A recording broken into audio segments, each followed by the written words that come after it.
Halo, kalian mendengarkan podcastnya Bila Kevin. Podcast ini cocok didengar saat kalian beraktivitas atau sebelum tidur. Selamat mendengarkan. Berjalan tiada henti untuk memastikan diri.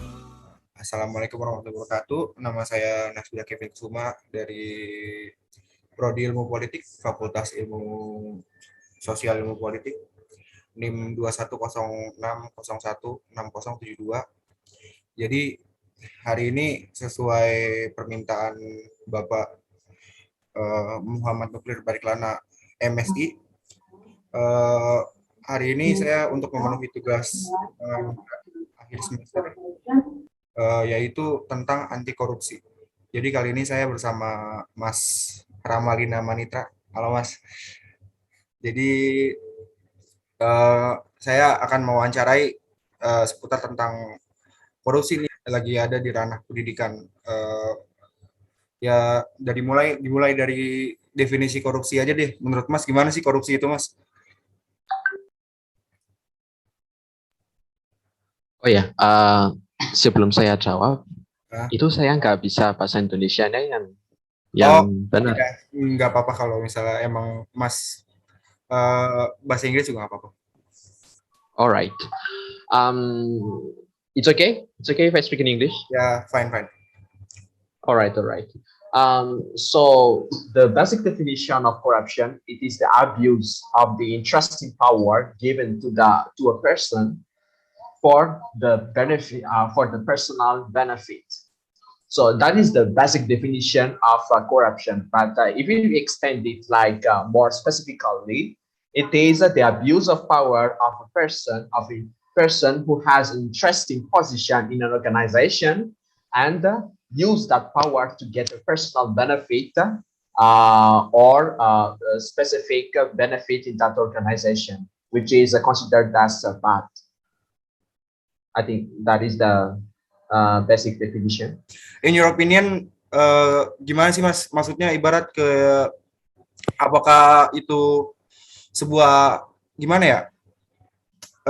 Sebuah masalah yang serius gitu, seriously problem in Indonesia, or ini sebenarnya cuman kayak ya udah biasa terjadi di Indonesia, kayak korupsi in sektor education. Alright.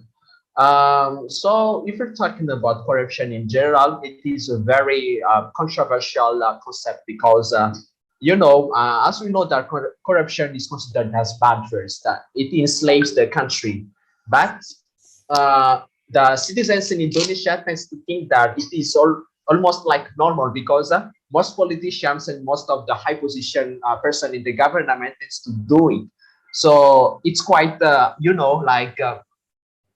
it's quite difficult for them to struggle against it.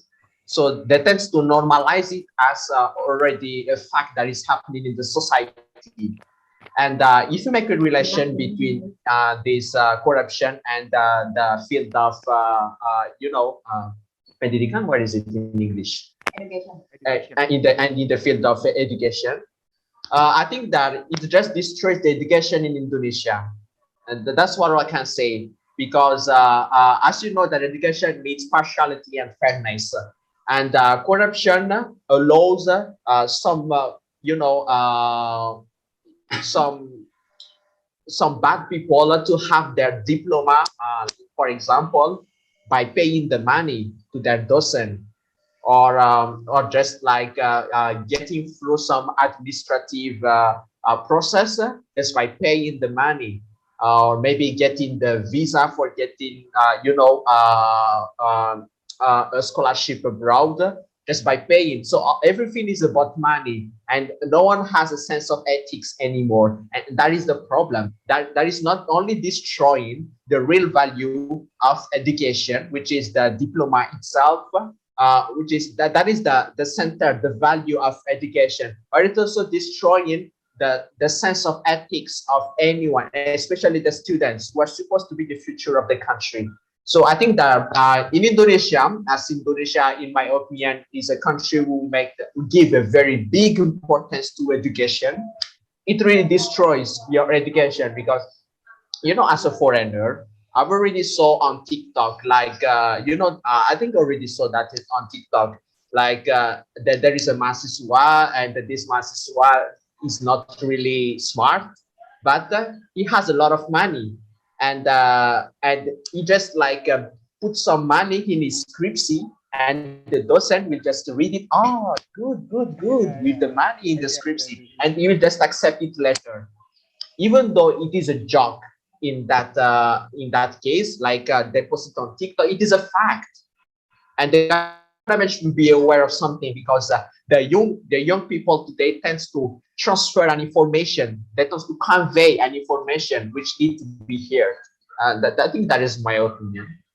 What do you think? You're foreign Niger ya apa? Ya foreign Niger. Yeah. What do you think about the culture? Corruption is the culture in Indonesia, I think ya. Apakah menurut kamu nih ya, kultur yang terjadi di Indonesia ini bisa nggak sih, ada solusinya nggak sih untuk menyelesaikan corruption in Indonesia? All right. I think the first thing that I can say is the word culture of corruption is very dangerous. Itu bahaya banget kalau korupsi itu. Ya, saya akan buat itu campur-campur ya, karena saya nggak tahu bahasa Indonesia. Itu akan bahaya banget kalau korupsi itu terjadi budaya di Indonesia, because the culture has many stages before being a culture. I think that you're studying political. What is your major? Science political. Yeah, political science. So as a political science student, I think that you already know. Maybe you already studied the process of a culture. A culture has so many process. It needs to pass through a bit first. So it is an habit first, an habit maybe practiced by 1 or 2%, and then that habit will become a practice. When it becomes a practice, it will be practiced by a group of people. So it is extended to a larger number of people, and when that practice will be recognized in a society, in a certain society, that will become a culture by getting through customs first.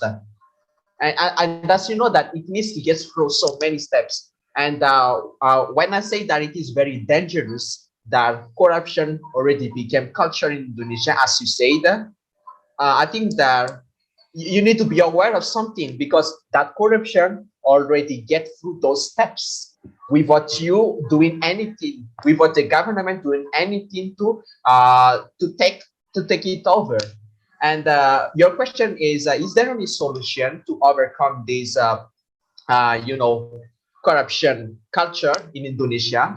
In quotation, I would say, because it is very we can still always discuss about it. The term corruption, culture of corruption, is still debatable. We can also debate about it. If you say that if there is any solution, I think that there is. And if we're talking about culture, we will talk about institution. Institution, it is the norm that is established in a society. And if we talk about institution, we need to get through education. So that is the key point. Education. If the government wants to eradicate that culture of corruption in Indonesia, they need to support education in Indonesia. They need to teach the children from the elementary school. Corruption is bad. And as you know that nothing can be overcome with education. And as Nelson Mandela said one day, the most powerful arm in the world is education. If you want to destroy a country, you are willing to destroy its education, and you will say that the future of this country will be in vain, because the children will not have any knowledge. So that is my solution. They need to do it through education, some awareness rising in the education from elementary school. Maybe they will teach the children as corruption is bad, it's a bad thing. They will teach it more deeply as they get higher in their school level. Actually, like I don't really agree with you when you talk about culture of corruption, because even though like it is already accepted as it is in Indonesia, I think it haven't yet become a culture. But let's put that over. Let's put that aside. As you said, I I recommend education as the solution for this corruption in Indonesia. But this education itself is already corrupted in Indonesia. That is the the paradoxal way of thinking, and it is a paradox because education is a solution, even though education also is the victim in this situation. But what I want to tell you is as we talk about mindset, those high position person, they want you to think that education is already corrupted. That's what they want you to think. And as you can see, like even you, student of political science, you already like, I'm sorry if I am wrong, but like kind of give up partially about it.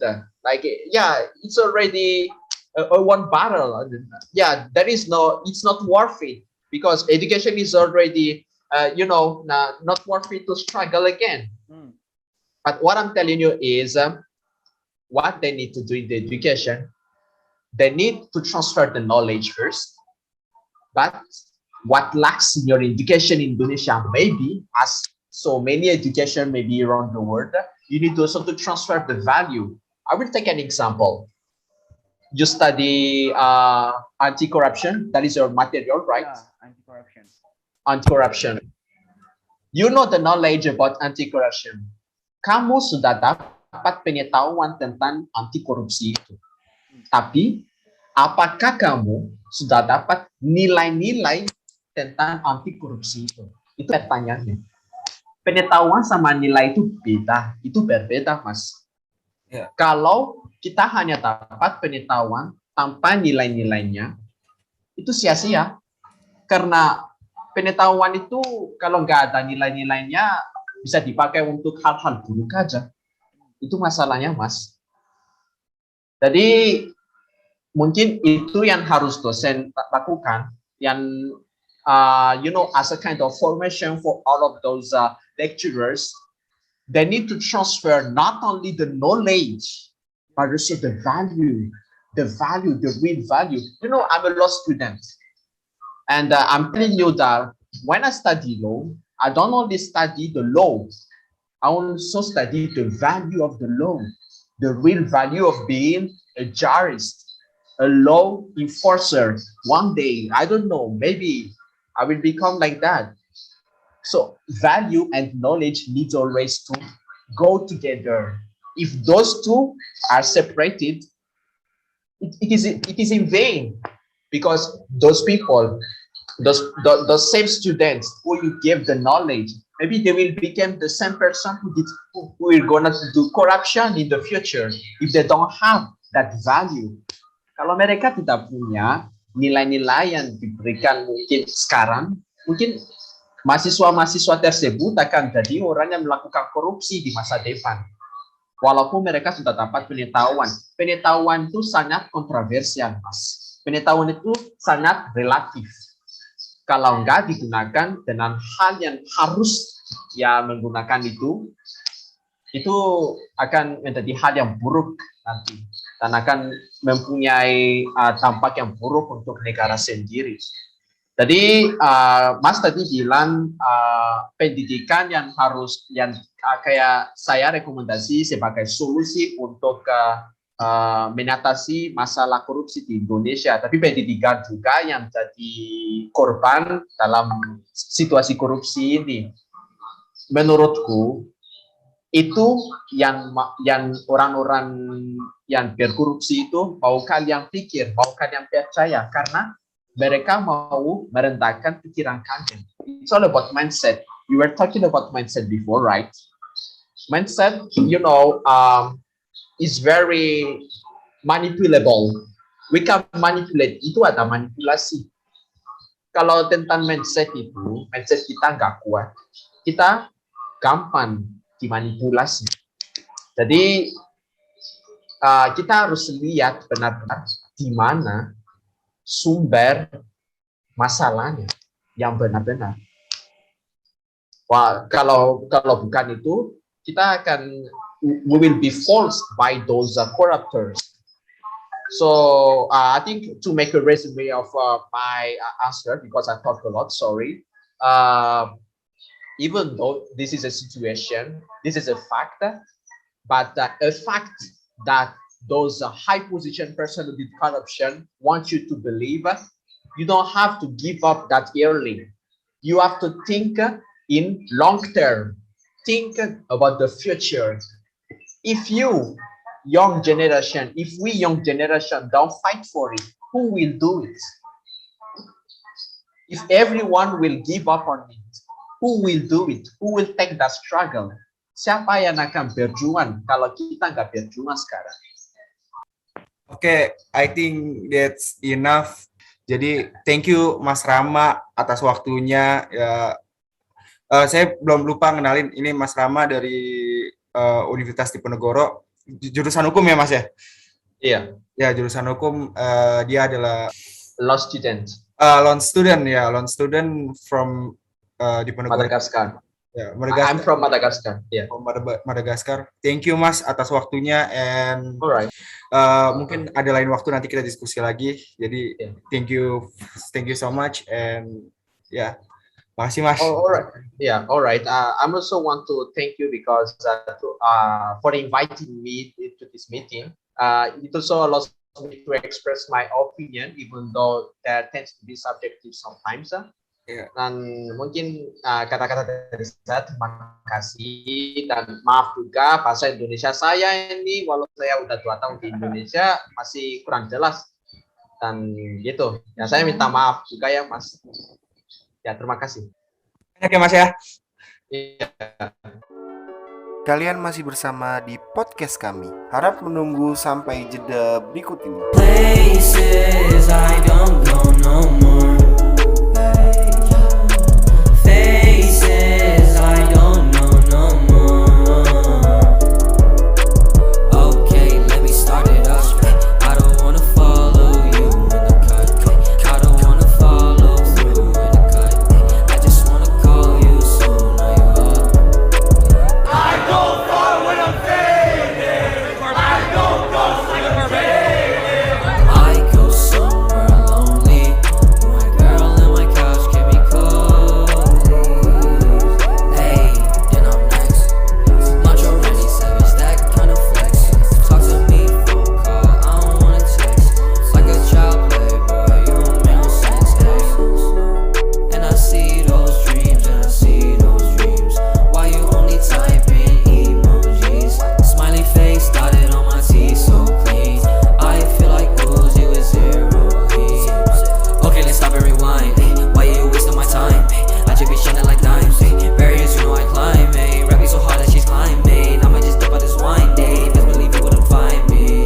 Why can't you find me? I'll be running up in the flesh with my Nikes. Off-white, Jordan 1, UNC. Please do not ruin me. It's only you and me. It's only you and me. Don't know if I'm right or wrong. Don't know if you played my song. Don't want no more X and O's. I just want to exit though. Terima kasih Anda telah menunggu dan selamat mendengarkan. Assalamualaikum warahmatullahi wabarakatuh. Setelah tadi kita sudah wawancara Mas Ramalina Manitra dari jurusan hukum Universitas Diponegoro. Jadi kali ini saya bersama sahabat saya, narasumber saya, Najwa Naura Seton Tias dari jurusan apa sih Lunaj? Ilmu Komunikasi, Fakultas Komunikasi dan Bisnis. Ya, Universitas Telkom di Bandung. Jadi kita bakal ngebahas yang tadi sudah dibahas Mas Rama, yang sudah saya simpulkan, pendidikan tuh sangat penting untuk korupsi, tapi tanpa adanya esensi dari pendidikan tersebut, nilai dari pendidikan tersebut, pendidikan itu sangat nol, dari pendidikan anti korupsi atau apa. Jadi menurut lo deh Nats lah, korupsi itu sebenarnya apa sih korupsi itu? Menurut lo definisi Ini bahasanya santai santai aja atau harus santai aja, santai. formal? Tadi soalnya Oke. tadi udah berat, sekarang santai aja lah. Oke. Kalau menurut gue ya, gue nganggep kok korupsi itu nggak berat-berat aja. Korupsi ya kayak sebuah tindakan atau apa ya, bisa dibilang tindakan sih, soalnya kan mencuri atau merampas sesuatu yang bukan haknya, terus juga dalam jumlah yang sedikit dan bisa jumlah yang besar kayak gitu. Anjing, sangat simpel sekali ya pendapatnya. Tapi tahu nggak sih lo, kayak ibarat yang paling parahnya lah sebenarnya tuh pendidikan tuh masih dikorupsiin aja sih. Pendapat lu gimana sih? Aduh, parah sih. Apalagi yang gue baca nih ya, ICW tuh udah ngebenarin kayak korupsi di sektor pendidikan tuh, wah, itu sampai 1,6 triliun rugiannya. Bahkan gue lihat di Kompas juga ICW mencatat ada 25 kasus korupsi di pendidikan. Di sektor pendidikan aja masih ada korupsi. Kalau pendapat lu gimana sih? Itu kalau menurut gue sebenarnya korupsi di bidang pendidikan apalagi ya. Karena pendidikan itu menurut gue adalah sebuah tonggak di mana sumber daya manusia itu bisa berkembang buat tahun-tahun ke depannya. Karena apa ya? Masih ada aja korupsi di bidang pendidikan, terus menurut gue tuh nggak worth it sama sekali, karena balik lagi kita sebagai sumber daya yang menurut gue agak minim, karena Indonesia yang kita tahu ya, Indonesia tuh menduduki peringkat 55 dunia dari 73 negara, berarti kita masih jauh dalam kata memuaskan. Seharusnya apa ya, hal kayak gitu tuh nggak perlu terjadi di ranah pendidikan, karena kita tuh penting banget yang namanya pendidikan di negara kita, apalagi kan para pejabat-pejabat tinggi tuh apa ya, memimpikan tahun 2045 ketika Indonesia berumur 100 tahun itu negara ini menjadi negara maju. Tapi dalam kondisi seperti ini, kalau dibilang korupsi di bidang pendidikan masih terus berlangsung, bagaimana mimpi itu bisa terjadi kalau ada hal-hal seperti ini?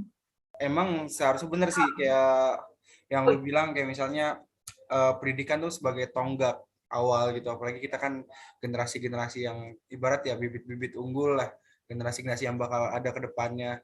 Apalagi kan Indonesia telah jadi peringkat 55 dalam dunia masalahnya. Dunia apa ASEAN sih? Apa Asia Tenggara? Dunia. Wah, itu. Soalnya gue tadi sempat ngintip dulu Indonesia di peringkat berapa, dan ternyata masih ada di peringkat 55. Dan itu menurut gue tuh dari kata memuaskan aja nggak menyentuh, itu masih terbelakang banget sih pendidikan banget kita. Sih itu banget. Kita kurang banget mencetak sumber daya. Makanya kan ada slogan Indonesia maju, sumber daya pun harus maju juga dong. Berarti emang Indonesia tuh memerlukan sumber daya yang maju gitu. Bagaimana sumber daya kita mau maju, tapi kalau pendidikan kita tuh masih terbelakang, itu bagaimana? Makanya sebenarnya sih itu dampak-dampaknya ya, kayak ibarat kayak dampak-dampaknya dari kayak korupsi di sektor pendidikan. Tapi ya gitu, faktanya kalau menurutku ya, negara tuh terlalu ambisius atau terlalu gimana ya, terlalu kebanyakan itu sih, terlalu kebanyakan slogan, kebanyakan ngomong kalau misalnya kita tuh harus menekankan pendidikan anti korupsi segala macam. Nah, balik lagi ke Mas Rama tadi bilang ibarat pendidikan tuh nol kalau nggak ada visi, nggak ada esensi dalam pendidikan itu, kayak nggak ada nilai yang lu dapat dari pendidikan itu. Jadi dari mindset Indonesia pun kayak gitu, ibarat kayak nilai itu lebih penting daripada nilai IPK atau apa, nilai ulangan tuh lebih penting daripada nilai apa yang kita kita belajarin. Iya, apa yang kita pelajarin, tapi esensinya sebenarnya apa, maksudnya itu apa. Harusnya yang dipahami itu sepertinya itu dulu sih, ya nggak sih?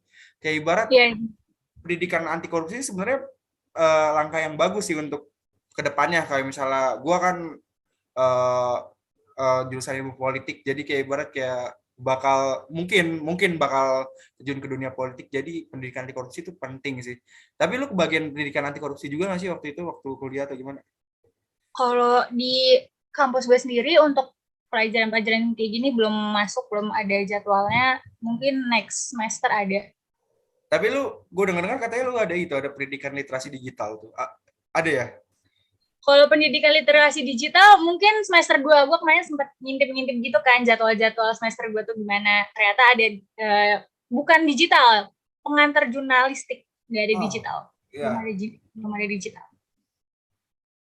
Jadi gini sih, wajar nggak sih sebenarnya kalau misalnya emang korupsi di pendidikan, menurut lu wajar apa enggak sih? Apa menurut lu kayak korupsi tuh ya apa aja, nggak harus pendidikan atau nggak apa? Atau emang sebenarnya sih korupsi tuh nggak perlu, nggak penting banget? Atau menurut lu ya korupsi ya udah korupsi aja, maksudnya jangan di sektor pendidikan juga kali, kayak ibarat kasarnya gitulah, apa gimana? Kalau menurut gue ya, kalau misalnya ditanya korupsi penting gak sih di bidang pendidikan, jelas-jelas bener nggak penting sama sekali. Kenapa harus ada korupsi juga gitu? Soalnya mau diapain uang-uang yang seharusnya dialokasikan untuk berbagai fasilitas di sekolah atau mungkin bisa menjadi bantuan dana BOS atau beasiswa dan segala macam, ngapain dikorupsi gitu? Soalnya karena kita masih di negara berkembang mungkin ya, karena mindsetnya orang-orang gini, di negara maju aja gue bisa kaya, gue pengen jadi orang kaya di negara berkembang supaya orang-orang balik lagi, biar orang-orang tuh bisa menghormatin gue gitu. Dan seharusnya ini yang kita concern gitu, mindset pola pikir seperti ini yang harus kita hilangkan gitu, karena bagaimana kita mau kaya negeri ini dengan mindset dan pola pikir seperti itu. Dan kalau misalkan ditanya worth it, nggak sama sekali, nggak worth it. Dari mananya worth it-nya? Itu malah menimbulkan banyak sekali dampak yang kayak gue bilang tadi, prasarana nggak ada, banyak banget sekolah-sekolah di Pulau Jawa khususnya kayak Papua atau mungkin desa-desa yang pelosok banget, mana ada mereka mengenal mungkin UKS, bahkan mereka saking ingin belajarnya, fasilitasnya mungkin minim, mereka belajar di tengah lapangan, mungkin mereka belajar di suatu tempat yang terbuka yang memang benar-benar lebar. Itu menurut gue, kata gue, ini gimana sih? Ini kita mau majuin muda-mudi loh. Ini kita mau menjadikan muda-mudi kita tuh sebagai tonggak atau sebagai generasi kita yang akan datang loh. Kok hal-hal seperti ini masih terjadi? Bagaimana itu pemikirannya itu, kata menurut gue kayak gitu. Tapi kalau menurut lu untuk solusi ada nggak sih sebenarnya, kayak ya jangan terlepas dari kayak pendidikan atau apa, jangan kayak selain pendidikan itu, selain solusinya itu kita harus gituin pendidikan atau gimana, selain itu mungkin ada nggak sih solusi yang lain? Apa balik melulu ke pendidikan lagi sebenarnya? Apa dari mindset kita yang dirubah kah atau apa? Yang menurut lu apa menurut lu? Kalau menurut gue ya, mindset dulu dirubah. Kita harus merubah mindset karena semakin berkembangnya era, semakin kita melaju ke digitalisasi, sebenarnya kita harus merubah dulu mindset kita tuh apa. Jangan kita tuh mau seenaknya sendiri. Karena menurut gue ya, negara maju itu karena keberhasilan bersama-sama, bukan keberhasilan seorang diri kan. Kita maju dengan misalkan nih, kita punya sebuah negara, kalau misalkan kita maju seorang diri, nggak mungkin kan negara itu bakal maju. Kita harus punya ini kita kerjasama yuk bikin negara ini maju. Itu sih menurut gue, mindsetnya dulu harus dirubah. Ya, apalagi kan terlepas kayak Indonesia tuh padahal punya good governance ya. Seperti tadi di garis bawahi gua tadi wawancara Mas Rama, kayak good governance tuh sebenarnya ada. Good governance tuh ibarat kayak apa ya? Kayak penyelenggaraan manajemen pembangunan yang solid dan bertanggung jawab yang sejalan prinsip demokrasi. Jadi ibarat kayak peraturannya good governance tuh ibarat kayak peraturan kita sebenarnya udah matang. Sebenarnya individunya nggak sih sebenarnya yang belum matang, sumber daya manusianya nggak sih yang belum matang. Kalau gue lihat dari struktur negara kita tuh sebenarnya tuh kita tuh udah paling matang sih negara kita. Cuman sumber daya manusianya yang kurang. Apakah kurangnya penyuluhan atau apa? Atau emang pendidikannya yang emang kurangnya pendidikan atau gimana? Kalau menurut lu gimana tuh? kalau menurut gue, ya gue setuju banget. Dimana banyak banget negara ini tuh buat banyak banget peraturan-peraturan yang kayak uh, terjeratnya misalkan korupsi berapa tahun. Itu banyak banget aturan-aturan yang menurut gue kayak ini tuh udah kebanyakan. Tapi kita tuh nggak ada kerja nyatanya. Kalau misalkan dibilang ini bagaimana, yang pertama yang balik tadi mindset dulu dirubah, baru pendidikan ya. Tapi banyak juga sih orang-orang yang berpendidikan, karena yang gue tahu ya orang-orang yang berkorupsi itu lebih banyak orang-orang pejabat. Nah, menurut gue mindset dia kalau misalkan pendidikan udah menunjang, mindsetnya nggak menunjang buat apa? Berarti pendidikan tidak menjamin mindset orang itu bakalan positif atau nggak negatif. Jadi emang sebenarnya sih masalah utama kita itu sebenarnya emang mindset ya, dari dulu ke dulu pemikiran kita yang emang udah gak sengaja sih kecipta kayaknya ya, dari pemikiran mungkin ada faktor kayak penjajah gitu atau gimana.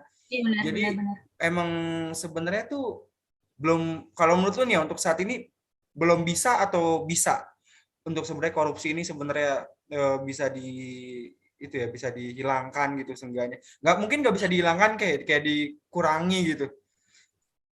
Bisa nggak sih sebenarnya? Kalau menurut gue untuk saat ini ya, kalau misalkan kita ngomong jangka pendeknya, itu menurut gue nggak bisa sih. Soalnya susah buat merubah mindset orang dari yang kolot atau terbelakang menjadi yang terbaru, itu menurut gue susah. Jadi ya gue berharap sih semakin berkembangnya zaman, semakin canggihnya teknologi, dan semakin berkembangnya juga pola-pola pikir yang seharusnya ini loh yang Indonesia harus punya, ini yang harus kita gunakan. Jadi gue berharap semakin berkembangnya hal-hal seperti itu bisa merubah mindset kita yang tadinya terbelakang menjadi yang oke, gue udah menjadi manusia yang terbarukan nih, udah menjadi seorang manusia modern, tapi nggak meninggalkan esensi Pancasila gitu sih. Anjir. Jadi kayak ibarat iya sih, gue juga mudah-mudahan nih ya dalam diterapkannya di mungkin gue secara nggak sadar di SMA juga kita diterapin untuk tidak anti korupsi atau gimana, tapi kayak di SMA tuh di kuliahan tuh kayak ibarat mudah-mudahan sih ya ini adalah langkah yang bisa lah untuk kedepannya menjadi batu loncatan, kayak misalnya pendidikan anti korupsi itu harus ada sih sebenarnya, kayak ibarat kayak dari sini aja kita udah mulai untuk memperbaiki negara kita yang menuju ke anti korupsi ya, gitu deh pokoknya. Ibarat kayak kalau menurut gue gini Bill, kalau misalkan korupsi yang gue baru sempat mikir kalau emang ternyata tuh di negara ini tuh mungkin ya kita menganut hal-hal korupsi dari VOC, karena kan VOC bangkrut karena pegawainya korupsi semua kan. Karena mungkin mikir gini, oh mereka orang-orang Belanda aja bisa korupsi, yang notabene dulu kan orang-orang Belanda adalah orang-orang yang menjajah kita kan. Berarti mereka orang-orang yang kita nih pribumi nih termindset kayak orang-orang Belanda aja, orang yang maju aja bisa korupsi. Orang yang seperti gue kenapa nggak bisa? Mungkin seperti itu hal-hal yang mereka pikirkan untuk berkorupsi, mungkin seperti itu. iya, mungkin dari sini aja, dari langkah yang diambil kayak misalnya diterapkannya di mata kuliah PPKN dengan topik anti korupsi nih, mudah-mudahan bisa ke depannya bisa menjadi batu loncatan sih sebenarnya kayak gini. Iya benar. Iya. Jadi Tapi enggak hanya kita kita tuh jangan apa-apa penyuluhan, tapi kita harus ada kerja nyatanya. Kalau korupsi ini tuh enggak usah terjadi di negara ini. Bukan sekedar hanya penyuluhan tuh seperti itu bisa dilakuin semua orang, enggak hanya kita sebagai mahasiswa, bahkan orang awam pun bisa menyuluhkan jangan korupsi. Kita tuh harus mengatakan anti korupsi, tapi kita harus butuh kerja nyata untuk menyetop ini semua gitu. ya sih, kayak ibarat tadi Mas yang sebelumnya Mas Rama juga ngomong kayak ibarat pendidikan tuh nggak ada nol sih kalau misalnya lu tuh nggak nerapin itu ke kehidupan nyata, dari hal yang simpel aja kayak ibarat kayak pendidikan sama nilai dari pendidikan tuh harus sejalan. Jadi ibarat lu kalau lu pendidikan cuman ya lu ngerjain doang untuk nilai ya fuck up lah, buat apa sebenarnya. Ya jadi harus ada esensi apa yang dari pendidikan ini yang lu terapin gitu nggak sih? Yang lu Iya benar-benar. dari mindset. Harus apa ya, pendidikan yang kita pelajarin kalau menurut gue ya, gue sebagai mahasiswa baru, ketika dosen gue memberikan suatu arahan atau suatu pelajaran baru, gue berusaha untuk oke, ini gue harus terapin, mungkin kedepannya mungkin untuk saat ini gak ada buahnya, mungkin suatu saat di masa depan gue bisa memetik buah yang udah gue tanam gitu sih. Oke deh Naj, thank you atas waktunya. Jadi inti sebenarnya gue yang gue tangkap sih, intinya sebenarnya emang ini sih sebenarnya udah jadi kultur sih korupsi tuh dari Ya, betul. Jadi kayak mungkin bisa dirubah, tapi kalau untuk dihilangkan sepertinya agak susah deh. Ya, Karena butuh betul. waktu juga, butuh itu. Sebenarnya kita sudah matang dalam segi konsep negara segala macam, cuman ya balik lagi semua tuh tentang sumber daya manusianya. Jadi thank you Naj atas waktunya. Jadi makasih banget. Jadi gue sangat berterima kasih lah kalau misalnya ini salah buat tugas UAS gue. Jadi oke deh. Thank you Naj ya. Ya, sama-sama, aku bilang makasih juga udah di UN ya. Iya. Masih pengen dengar kita lagi? Tungguin aja podcast-podcast selanjutnya. Terima kasih telah mendengarkan. Have a nice day. Kadang menakutkan, penuh dengan ketidakpastian, lebih mudah jika tak dipikirkan.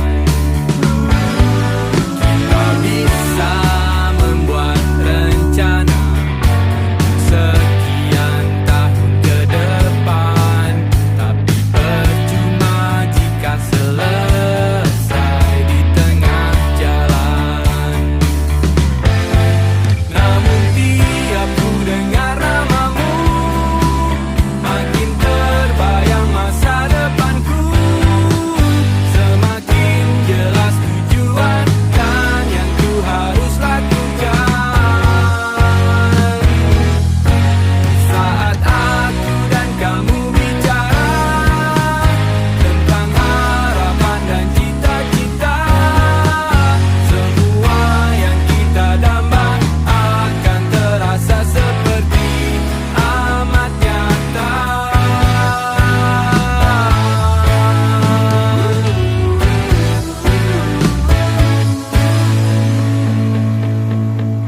Kadang kita takkan mendapatkan